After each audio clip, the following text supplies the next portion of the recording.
monitoring using space infrastructures and capability is pretty well developed. So it's possible to monitor different indications of the drought onset, for example, through the monitoring of precipitation, distribution and amount. Also, it is possible through the monitoring of soil moisture to get information on the situation on water available in the soil for the plant growth, and it's also possible to monitor vegetation properties. So, for example, the greenness of vegetation or the health status of vegetation, which gives also a second indication on drought impacts on the vegetation. So, and in using a combined use of these three examples in combination with in situ measurements like meteorological stations or gauging stations, groundwater stations, it's today possible to have a pretty detailed monitoring on a drought hazard situation.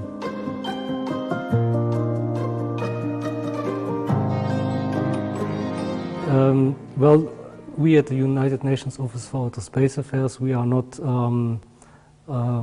operating technical systems and disseminating information, but we are facilitating and we are working in the field of capacity building and development, so that existing information and monitoring systems are being put in place in different locations and countries in the world. So, and our task is mainly directed on the national and the country level. So we provide technical support and advice to governments to set up information systems and use space-based information and Earth observation to monitoring drought onset, drought hazard, and also exposure of people and agricultural systems towards drought.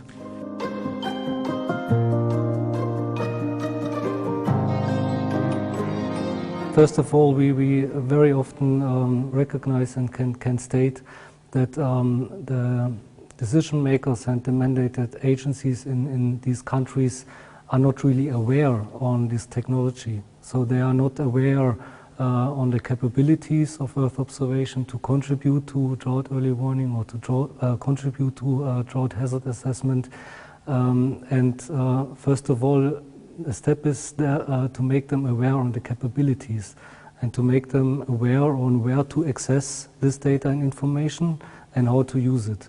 And then, of course, if these steps have been performed, the core is to develop the capacity in the country to really make, in an operational sense, use of this technology and this information source for their purpose. So there needs to be a long process together with the actors in the country, from the governmental agencies, to learn on these capabilities and then to enable the colleagues there to regularly benefit from this technology.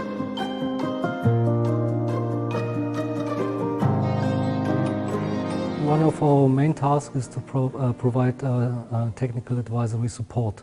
So upon request of a country, we start with what we call a technical advisory mission. So first, together with the mandated authorities in the field of drought risk assessment, drought management, or disaster risk management in general, we make kind of a baseline study, a stock take on what is the situation in using space-based technology, what are the legislative and government structures, what is the interrelations of different authorities in the countries, and what is their mandates and how do they cooperate. And based on this status quo, we write together with the country representatives, of course, a report where we clearly indicate the baseline, the identified gaps, and we discuss ways forward to address these gaps together with the country. And then in the next step, of course, the country can decide to work together with us to work on these identified gaps. and we then facilitate the connection to organizations who have the technical expertise in this field, and we create kind of a team and activities in the field of capacity building, dedicated training activities, to increase, for example, geodata infrastructures, so that the country is able to store and manage geospatial data, which is one very important prerequisite to use geographic information for example, drought risk assessment. And then we try to follow this process together with the countries, but also then other actors and experts.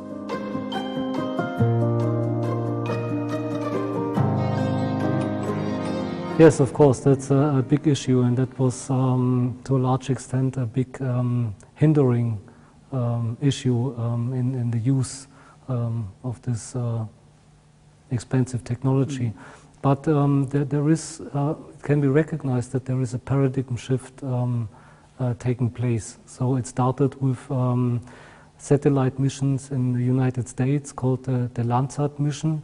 The United States at that time decided to make available this data source to everyone at no cost. And this was already a tremendous gain, because everyone could take the data and add value to this data and produce information which can then be used for land use planning, spatial planning, risk reduction, and so forth. And this is continuing. So, for example, the European Commission several years ago established the so-called Copernicus program, where they already launched a fleet of satellites and will launch several more until 2020. And this sensor information and data information will also be provided free of charge, and is accessible basically for everyone. So this is already a big gain. So developing country can access, or the people in the countries can access this data. But still there is the challenge that data as such is not of a big value. So to this data, through dedicated methods, there needs to be a value added, so that you come from data to information and to knowledge about a certain system or an environmental process, and so that you can make this data usable in a operational context.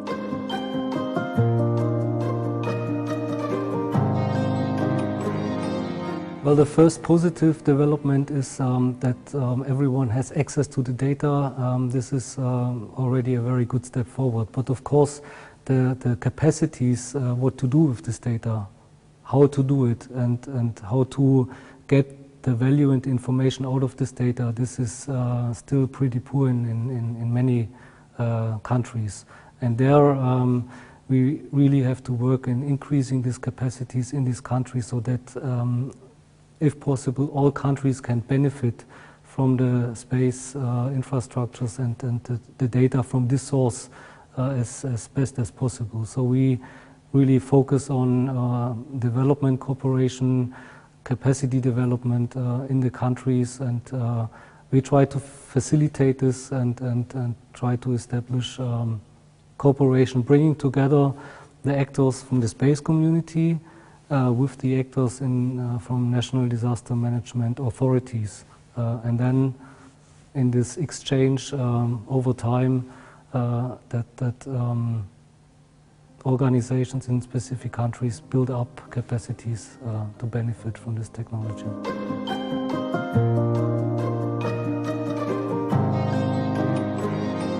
Yeah, so early warning systems, they have a large component which is very important, and this goes to the psychology of humans.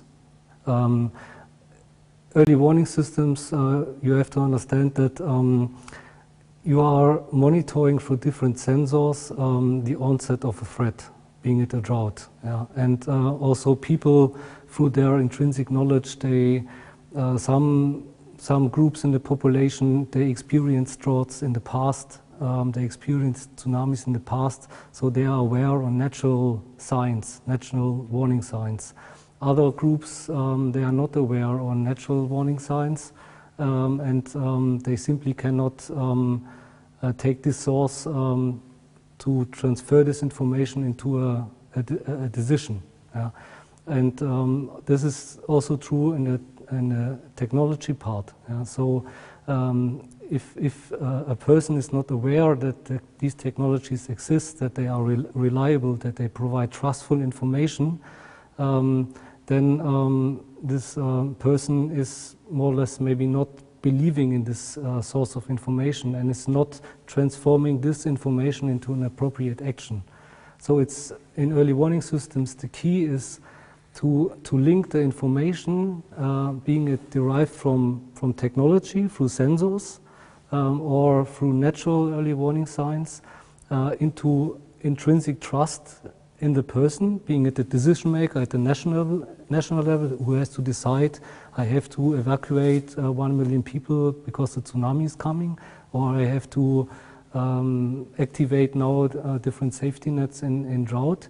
So if this person or the structure, the governance structure, has no trust in this information to transfer this into the correct action, this is, to me, a core issue. So we always have to be in early warning systems very careful and bring from the beginning the governmental actors, the communities, the research or the technology together, so that also the society can participate in the development and can also have an influence, so that at the end a system is generated which is providing information which is trusted by those who receive this information, because they have to turn it into an action. So in Indonesia, as you pointed out to this example, there was a big effort in this respect. Yeah? So to establish then also trust in the information into the data, and to enable evidence-based decision, but then also to establish standard operational procedures which clearly mark the processes and the actions down to the early warning, to the reaction of the community, and to the evacuation and the saving of people. Mm-hmm. So this standard operational procedures are very important also.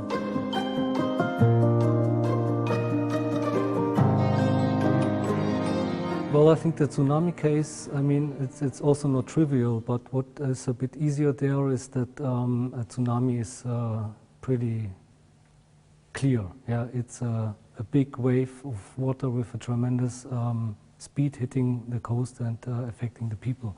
With drought, you have different components of drought. You have meteorological drought, you have socioeconomic drought, you have agricultural drought, and it's also very important for the design of an early warning system, who is the recipient of this information, and what is the ultimate goal in action for early warning. So an early warning system for an agricultural drought might be different to an early warning system for a socioeconomic drought, where maybe through the drought energy generation through water is hindered, and electricity cannot be provided anymore. Is a different thing than agricultural drought and actions to be taken in the agricultural sector. And I still think that there, in most early warning systems, this is not taken absolutely correct into consideration, because for this agricultural drought, I have to monitor different parameters to have a clear and meaningful information and a trustful information.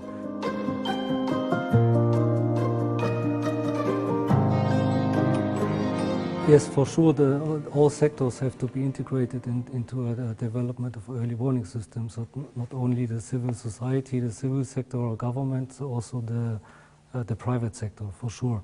But still, this is easily said than done. For example, there are observations where commercial farmers even made gain in their income through an upcoming or occurring drought. So they were able to recognize the onset of a drought where, for example, small-scale farmer or communal farmer already had a failure and were not able to manage with this drought. And commercial farmers continued also through putting irrigation systems in place. And then, of course, they had a harvest, and many other players in the agricultural sector failed to have this harvest, and the prices went up. So at the end, the big commercial farms also can make a profit out of a certain drought characteristic. So there are many benefits and co-effects which have to be considered, but for sure I think the commercial sector, they have an intrinsic interest to be connected to an early warning system, because then they can better manage their land and can try to make the best out of it.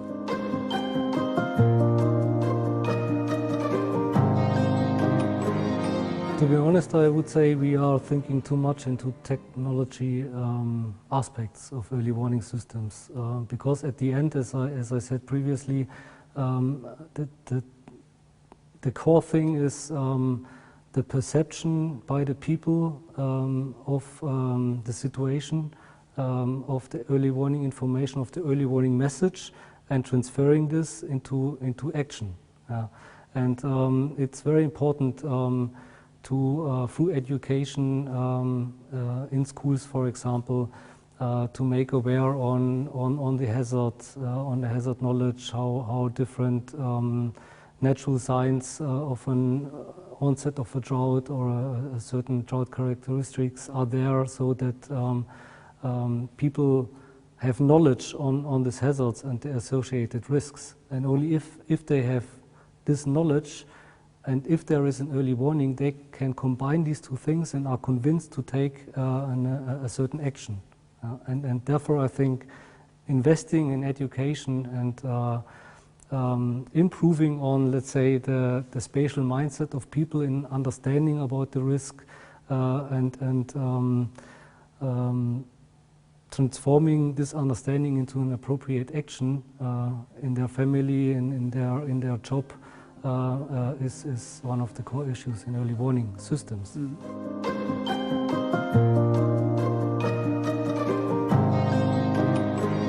Well, there is in fact there's one famous example in the tsunami domain again, in Indonesia. There in the Sumatra small islands, there has been a very clear circumstance where on one island the local communities there over the centuries kept the knowledge on a tsunami and the natural tsunami warning signs, and they passed it on from the adults to the children and then so forth over the generations.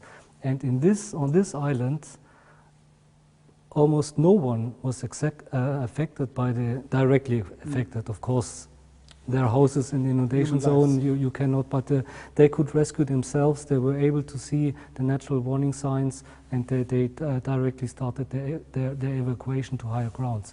One island next to this, where this local intrinsic knowledge over generations got lost, there we had casualties. And Indonesia tried to make efforts to implement this fact into education programs in school, so that the kids are educated what is a tsunami, what are the warning signs in natural, but also that there is a technical early warning system and what to expect from this, so that the society gets aware on the risk they face, and that they know what to do at the end.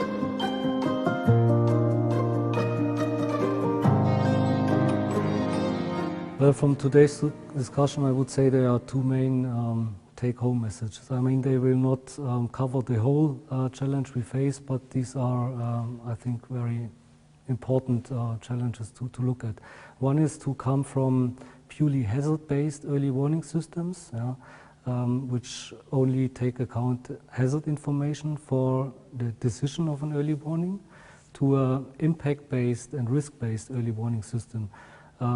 It's a very simple explanation. If I have a drought of a certain severity, a location A can have different impacts to a location B, and both are hit by the same characteristics of a drought, for example.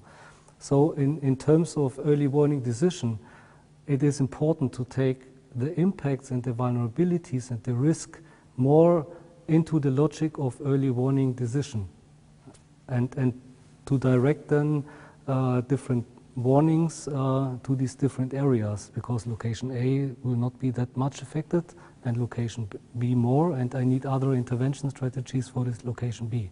So impact information into early warning systems is very, very important. And the second one is we have to come from single hazard early warning systems, so only a drought early warning system or only a flood early warning system or tsunami early warning system, to so-called multi-hazard early warning or multi-threat early warning systems, so that we can combine, for example, floods and droughts, because before a flood most often is a drought.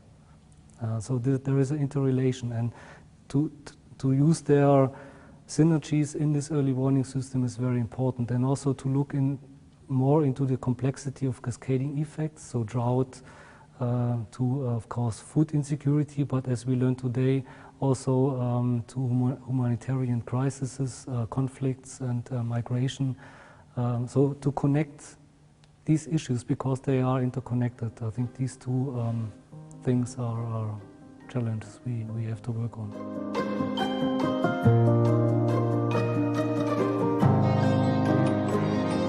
Well, in the Sendai framework for disaster risk reduction, this is also clearly described there, so that we have to work on multi-hazard early warning systems, so from single to multi-hazard early warning systems.